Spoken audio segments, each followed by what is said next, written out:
격도의 중국입니다. 오늘 전하는 것은 베이징에서 조용히 진행 중인 경제 붕괴의 실태입니다. 화려한 쇼핑센터가 고스트화되어 음식을 잃은 젊은이들이 마을을 방황하고 있습니다. 표면상은 해세일을 하고 있어도 수도의 중수는 조용히 무너지고 있습니다. 임차인의 93%가 폐쇄됨. 유리 너머로 보이는 것은 철거된 중기와 껍질의 종이만. 중국 경제의 상징이었던 수도가 이제 침묵의 마을이 되려고 합니다.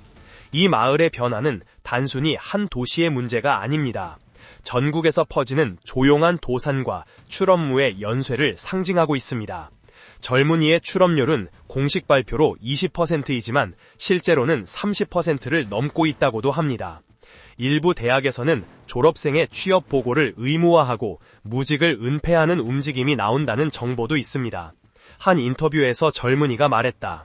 대학을 나와도 구인은 시급 환산으로 약 170엔에 집세 300위안 약 6,300엔도 지불할 수 없고 친구로 4명으로 일지를 공유하고 있습니다.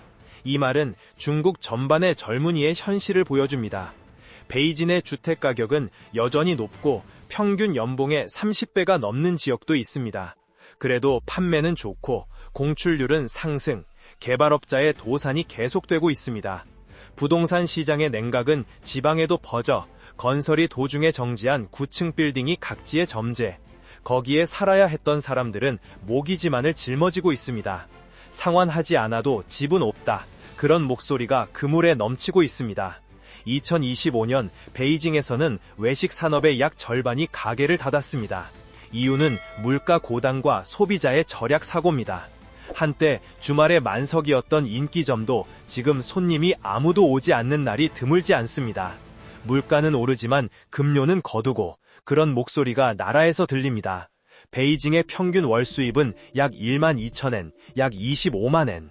그러나 집세, 식비, 교통비를 빼면 수중에 남는 것은 불과 수천 위안. 한 여성 직원은 이렇게 말합니다. 취직은 항상 컵라면, 월급날은 사치스럽게 계란을 10개 넣습니다. 이 산뜻한 행복이 지금의 중류층의 리얼입니다. 시민의 구매력이 떨어지고 기업도 곤경에 처해 있습니다. 베이징 상무국에 따르면 2024년에만 약 12만 개사가 폐업, 그 80%가 종업원 10명 미만의 중소예제기업이었습니다. 파산한 기업의 대부분은 3개월의 집세를 지불할 수 없었다고 말하고 있습니다. 배금 러시의 뒤에는 급속한 소비 저명과 자금 반복의 악화가 있습니다.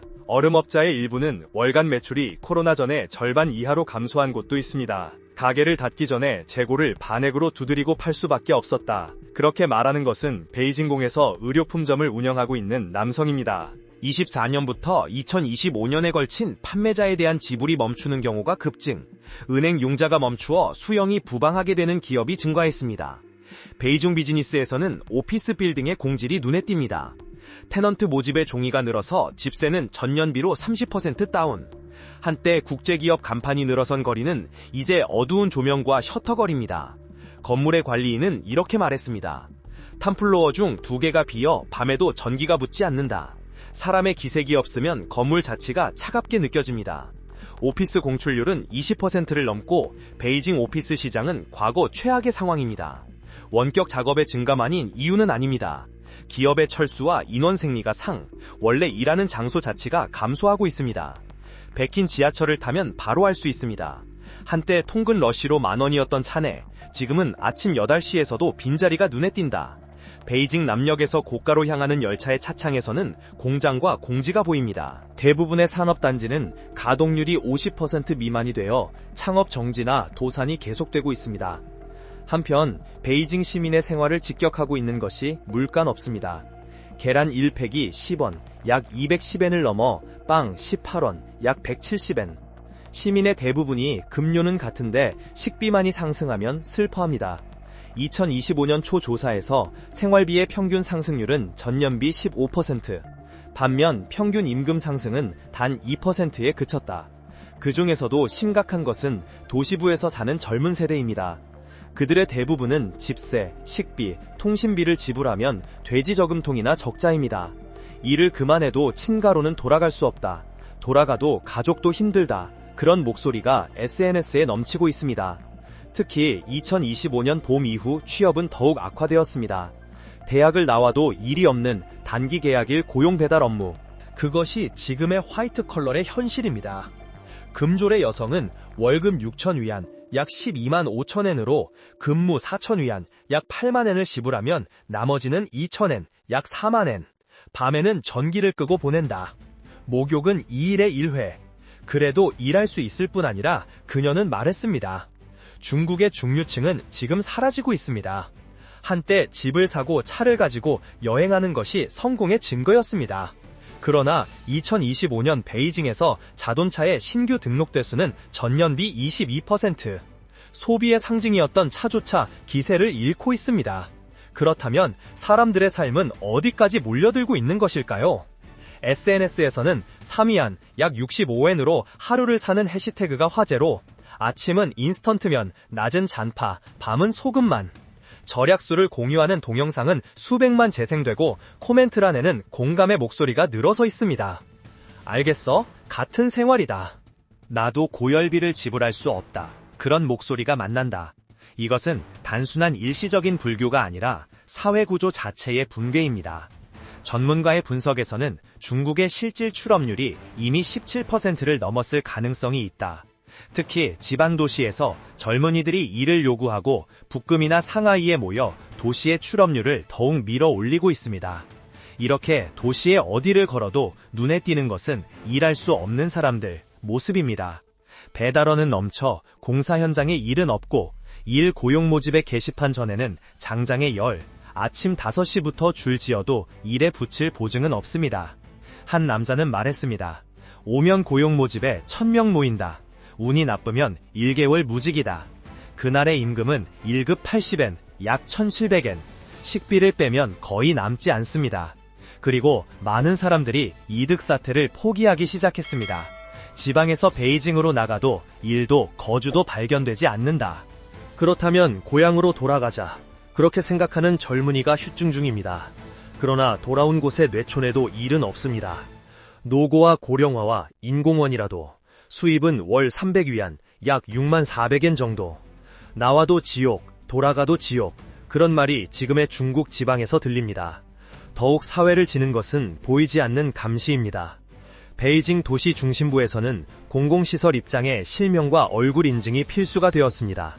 천안문 광장 견학에도 신분과 채팅으로 사전 예약이 필요합니다. 지하철 개찰구에서도 얼굴 인증이 도입되어 이용자의 이동 이력은 모두 기록됩니다.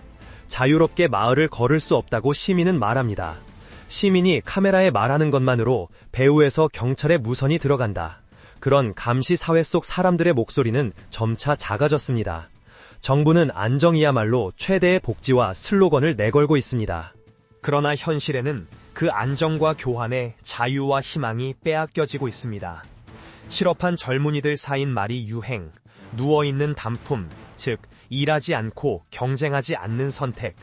그들은 노력이 보상받지 않는 사회에 지쳐 조용히 저항하고 있습니다. 한편 베이징 마을에는 새로운 노숙자도 증가. 이들은 출업한 젊은이, 배달원, 파산, 기업의 전직 직원입니다.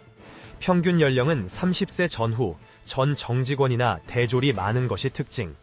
2025년 5월 베이징 시내의 공연에서 약 200명의 젊은이가 야숙하고 있는 것이 확인되었습니다. 취재가 이야기를 들으면 많은 것이 벌써 집에 돌아갈 수 없다고 말합니다. 빚, 가족과의 불, 그리고 부끄러움을 마을에 묶어놓고 있는 것은 경제적인 이유가 아니라 비어 있습니다. 베이징의 밤, 지하당의 계단에 골판지를 깔고 잠자는 젊은이들, 발밑에 스마트폰의 빈반이 어둠을 비춥니다. 내일은 조금이라도 일이 있듯이 그런 기도가 지하 통로에 울려 퍼졌습니다. 베이징역 주변에서는 매일 밤 자원봉사자가 준비하고 있습니다. 배부하는 것은 따뜻한 수프와 빵, 받는 것은 젊은이들 뿐. 그들 중 많은 사람들이 한 번은 꿈을 꾸었다고 말합니다. 안정된 직업에 대해 가족을 기르고 언젠가 자신의 가게를 가지고 있다. 그러나 그 꿈은 베이징의 어려운 현실로 깨졌습니다. 한 청년은 말했습니다. 노력해도 기회가 없다. 정부는 젊은이들의 목소리를 듣지 않고 통계만을 보고 있다. 그 표정에는 피로와 포기가 섞여 있었습니다. 경제학자 분석에서 중국 전체의 GDP 성장률은 공식적으로 4.8%, 그러나 실태는 2% 이하라고도 합니다. 특히 개인 소비와 민간 투자가 침체되고 실태 경제의 냉정이 멈추지 않습니다. 숫자는 만들 수 있다. 하지만 점포와 출업자는 숨길 수 없다. 그렇게 말하는 중국의 경제 분석가도 늘고 있습니다. 이 침묵의 붕괴의 뒤에서는 보다 심각한 현상이 진행되고 있습니다. 그것이 출생률의 급락과 인구 감소입니다. 베이징에서는 2025년 출생수가 과거 최고를 갱신, 혼인 건수도 전년비로 12% 감소했습니다. 젊은이는 결혼도 출산도 포기하고 있는 것입니다. 이유는 분명합니다. 성장하는 돈이 없다, 미래가 보이지 않는다. 그것이 지금의 현실입니다. 베이징에만 국한되지 않습니다. 상하이, 서전, 공중 등 주요 도시에서도 같은 현상이 진행되고 있습니다. 한때 경제 성장을 뒷받침한 도시의 중간층이 지금 사라지고 있습니다. 그리고 그 공동화는 지방에도 토해졌고 지방의 마을에서는 젊은이가 떠나 노인만이 남았습니다. 농지는 없고 학교는 폐쇄, 과거의 활기가 보이는 그림자도 없습니다. 마을에 사람이 돌아오는 날은 더 이상 오지 않는다고 말하는 노인의 목소리가 조용히 울립니다. 베이징에서의 생활이 힘들어도 지방으로는 돌아갈 수 없습니다. 왜냐하면 거기에도 일이 없기 때문입니다. 중국 전체의 노동인구는 이미 감소 국면에 있습니다. 국가통계국의 발표에서는 2025년 시점에서 노동인구는 전년비 870만 명 감소, 이대로 감소가 계속되면 10년 후에는 1억 명 규모의 노동력이 손실되는 계산입니다. 그럼에서 정부는 경기가 회복될 것이라고 계속 발표합니다. 그러나 시민의 체감은 마치 다릅니다. 통계적 회복과 현실의 불교의 격차가 확산되고 있습니다. SNS에서는 통계만이 풍부해져 가면 아이러니한 코멘트가 나왔습니다. 그 뒤에서 도시 지역에서는 식량 지원의 열이 늘어나고 있습니다. 사전단체가 무료로 배부하는 식량에 회사원이나 학생도 줄지어 있습니다. 부끄러움보다 살기 위한 현실이 이기고 있는 것입니다. 베이징 대학의 경제학자는 이렇게 말합니다. 중국 경제의 문제는 숫자가 아니라 신뢰의 문제다. 사람들이 정부를 믿지 않고 기업을 믿지 않고 미래를 믿지 못하고 있다. 신뢰를 잃은 경제는 어떠한 정책으로도 회복할 수 없습니다. 그것이 지금의 중국입니다. 로크 신뢰의 붕괴는 세계에도 파급. 한때의 도로 일로 아시아와 아프리카에 막대한 투자를 한 중국 정부. 그 자금의 대부분이 지금 초조해지고 있습니다. 스리랑카, 파키스탄, 라오스에서 상원 불능이 차례로 발생. 중국 내에서도 왜 외국에 돈을 빌려주는지 불만의 목소리가 퍼지고 있습니다. 밖으로의 힘을 보여온 중국이 이제 내부 붕괴에 시달리고 있습니다. 그리고 2025년 여름 상징적인 사건이 국내 대기업 슈퍼린 린니 동반이 상장 폐지가 되었습니다. 한때 월마트라와 어깨를 늘어놓은 유통의 왕자, 재생기는 전국 150점포, 연소 13억 위안, 약 2,800억 위안. 그것이 지금 부채를 안고 도산의 길을 따랐습니다. 원인은 분명합니다. 과잉 출점 관리의 단맛, 그리고 이시에 대한 대응을 늦추고 마치 중국 경제 그 자체의 지도와 같습니다. 과거의 반영의 상징이 무너지는 소리를 국민은 듣고 있습니다. 끝까지 시청해주셔서 감사합니다. 구독과 댓글로 의견을 알려주세요. 그러면 다음 격동의 중국에서 만나요.